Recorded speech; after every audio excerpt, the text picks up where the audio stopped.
on Yackin Wit Yoni. We're going to recap Bulls Grizzlies and preview Bulls Celtics and Bucks Pacers, as well as a new edition of True or False. That's all right now on Yackin Wit Yoni.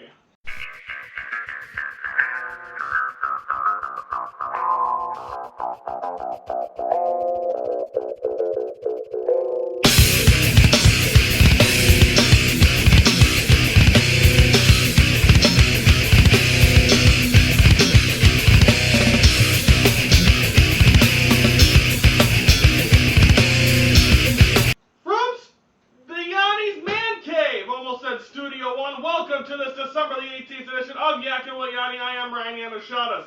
Let's kick this thing off by recapping a little hoops from last night. The Bulls were in Memphis to take on the Grizzlies. The Bulls lose this one of a final of 80-71. Let's go to the bullet points. First one, too many turnovers for the Grizzlies. Early on, it looked like they were throwing balls away. They were throwing them in the crowd. They were throwing them out of bounds. There's a lot of rough things going on for the Grizzlies as again, they were not catching onto a groove very early in this game. They weren't playing well. So, I mean, Rudy Gay, Marc Gasol, and I forgot to even bring up Zach Randolph yesterday. They were not having a good first quarter, which made it to believe that this could be the Bulls' night to get a win over this team. But this is the first quarter when the turnovers happened.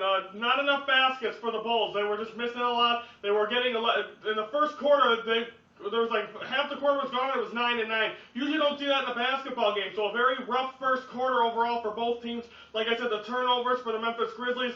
Then also for both teams in the first quarter. Then the first half overall really. Is that there wasn't a lot of scoring, not enough baskets made early on. If the Bulls could have capitalized there, they could have got the W, and then finally Grizz got comfy.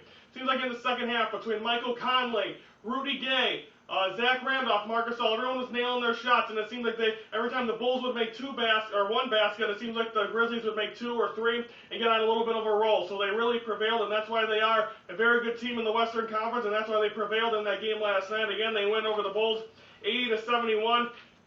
The Bulls they just played ugly. The offense really wasn't there last night. They really didn't show much spunk, and I think they need to do that against contending teams like the Memphis Grizzlies. But again, they did not do that last night, and a tough loss for them against a team that, once again, the team that they can prove themselves against, it seems like they lose against. But again, they lose 80-71 last night in Memphis. We'll preview tonight's game in a minute. Yackin Wit Yoni's on top of it when it comes to social media. That includes Twitter. You can get active with the show, so don't forget to follow Yackin Wit Yoni on Twitter. The Twitter handle is Yackin Wit Yoni 1.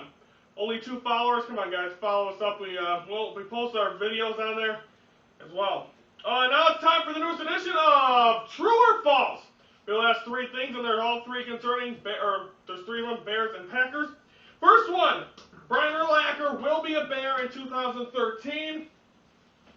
I was saying this earlier, I'm going to say false. I think him calling out the crowd is just him pretty much saying that he's done with Chicago.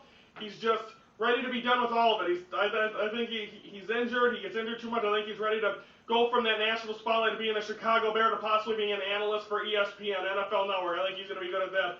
But calling out the fans of his team, I think he needs to just worry about getting it back to healthy.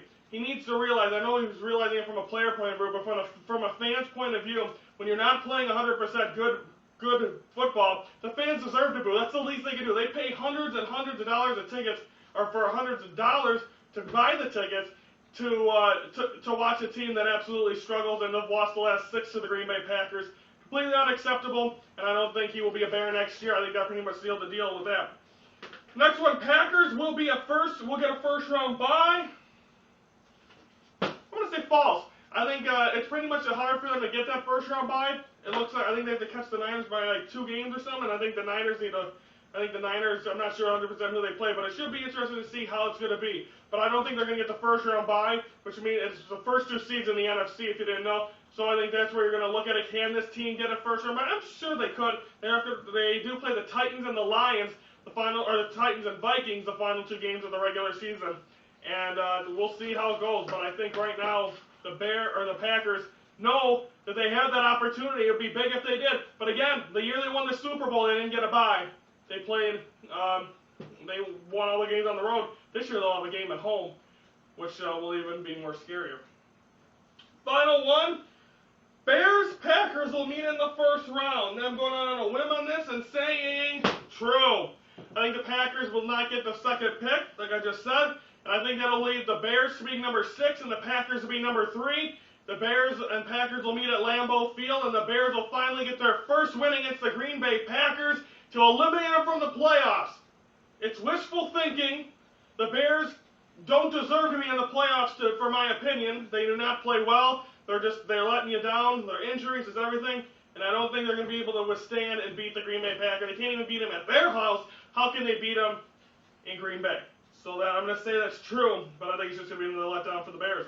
That is the newest edition of True or False here. Do you want to be a guest analyst on Yackin Wit Yoni, either via phone or in the studio? Just email me at yackinwityoni@yahoo.com or on Facebook, and we'll work something out. Brandon McGrath will be back here behind the scenes in January, and we'll be able to do phone chats. So we'd really appreciate it if you people would like to get on there and do an interview with you guys. It would be a short one, but if you're well liked and I like the groove, I'll bring you on at least once a week. That's what I want to start doing, starting January, February. So stay tuned to that, and it'll be awesome to get the chance to do that.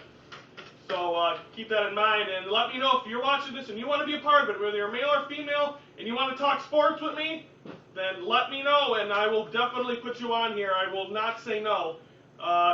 Whether you're a Bear fan, Packer fan, Wisconsin, Chicago, does not matter to me. The better, even if you're opposite, I think it's better. We could have a little bit of a debate. Okay, now it's time to preview the games going on tonight. First, Bulls Celtics from the United Center. Should be a good game. The Bulls are having to travel from Memphis to come home. They got to face a 100% Boston Celtics team, and I think the Bulls right now they're going to be at home. I think that's the one advantage they're going to have in this game. There's a lot of things I think are wrong with this Bulls team right now. I mean, you get that momentum, but they don't seem like they're beating the teams that can really make them. Hey, the Bulls just beat that team. Now they're going to be on a roll. They haven't been able to do that. This could be one with the Boston Celtics. They had a chance to do that last night with the Memphis Grizzlies and weren't able to. So I think the fact of the matter is they need to win tonight. They need to play well, but they're facing a very good Boston Celtics team. Rajon Rondo, Paul Pierce, Kevin Garnett. Paul Pierce is going to be a big key. Him and Luol Deng may be the big scorers. And then we're going to see how Carlos Boozer, who's probably the worst defender in the league, will have to face off with Kevin Garnett. I think it's going to be very interesting to see how that plans out. And once again, it always bases on how Boozer's defense is. Boozer, even last night, he kind of struggled with Zach Randolph. So will he struggle again with Kevin Garnett? We'll have to find out. But I think that'll be an interesting matchup, the Bulls and the Celtics. The Bulls are going to have to make their shots. Last night, they seemed like they made a lot of shots, but not a lot of them went in. That needs a change. That game will be on at 7 o'clock on Comcast Sportsnet Chicago, and I believe there will be no national television. Friday there will be. Now, Bucks Pacers from the BMO Harris Bradley Center. Pacers, I think they're a contending team. I think it's between the Bucks, Pacers, and Bulls. I think for the division, for the Eastern Conference, for the Northern Division. When you look at this team, I'm not sure if Danny Granger's back in. Last time I said that, so I mean, I think he's practicing. He may be back in there. But the guy you have to watch out for is Roy Hibbert. He's the guy that really takes everything by storm. Really knows how to make shots. And I think he's going to be big. And it's always the big guy that I think has the advantage in games against the Bucks, because the Bucks don't have that big guy anymore. They don't have Andrew Bogut anymore after the trade last year with Golden State. So I mean, they have their problems with the big guy, and that's leading other teams to be able to dominate the big guys. And Roy Hibbert was an all-star center. We'll have that opportunity to do that tonight, I think. And the Bucks, once again, they're going to have to try to outshoot the Pacers with Brandon Jennings, and they're going to have to do it with Monte Ellis and Larry Sanders. So I mean, they have Samuel Dallenberg, they have Joel Frisbilla. They don't really get any playing time, but I think the Bucks do have a chance in this game. But I think the Pacers are up and coming. But again, it's a battle for the division. We'll see how it goes. Do you want to sponsor Yackin Wit Yoni? Email us at yackinwityoni@yahoo.com and we'll work it out. I'm sending out requests to people. No one's been responsive. If you're watching my show, you're a business owner, please contact me. I just want to start. I just want to get a start on some, and I can really make you happy as a sponsor. I had everything planned out for the last one, and then went to smithereens. So I want to hook me up, and we can work out a deal. Now it's time for predictions. The winning streak continues, unfortunately for me. I went 7-0 last week. The week before, I got the last one right with the Packers over the Lions. And I got right last week. So I'm on a 9-prediction winning streak. It all career high for me on this show. Let's see if we can keep it up. I got Bulls Celtics from the United Center. I'm going to go Celtics. And for Bucks Pacers, from the BMO Harris Bradley Center. I'm going to go Pacers, so I don't think Bucks or Bulls are going to win tonight. We'll see if my streak can win in double digits. And the way that's going to go is that the Bulls game will be first, the Bucks game will be second. They start at the same time. That's the way I do it. So with that, if say the Bulls win and Pacers, or Bulls win Bucks, or say the Celtics beat the Bucks or the Bulls, and then the Bucks beat the Pacers, that'd be a 10-game win streak and be snapped. So that's kind of how it's going. So, and then if it'll restart again if the Bulls win and the Pacers win. So that's all that. Confusing, just trying to keep this streak alive. What can I say? Preview for tomorrow. We're gonna review Bucks Celtics and Bulls Celtics Bucks Pacers. Also a new edition of Cage Talk and the Thinking Chair, where I'll be talking about gun violence, and then the premiere of Stories with Honey.